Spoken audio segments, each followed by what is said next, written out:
fexe ba bàjjanu gox yi daal itam bokk ci waxtaan wi ak lépp luy wesaare jikko yu rafet loolu nag nekk na gis-gisu ñi nga xam ni ñoom ñooy ñi jiite mouvement ànd sàmm jikko yi fii ci Tambacounda daal di amal benn conférence religieuse ki ko doon waxtaan di oustaz Habib Anne ci jumaa ji nekk ci Al Azhar fii ci quartier Dépôt ci teewaayal Serigne Mame Balla Mbacké toogal fi xalif général des Mourides Serigne Mountakha Mbacké ci Tambacounda. ndax tey dañoo def conférence tuddee ko bàjjan gox yi aussi ñu koy rafetlu te foog naa am nañu benn tronc boo xam ne bokk nañ ko xale bu amul éducation am na lu mu raté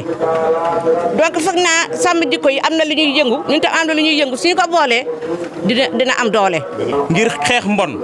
xeex lépp loo xamante ni dafa jëm ci homosexualité xeex lépp loo xamante ni dafa jëm ci banditisme xeex lépp loo xamante ni maanaam ñun dëppawul ak suñu aada ak suñu cosaan. lii mooy sababu bis bi ñu woote ko jagleel ko bàjjanu gox bi ngir maanaam ñu ànd liggéey ànd di yëkkateendoo di dóorandoo. maanaam li wolof di wax naan bay ci sa wewu tànk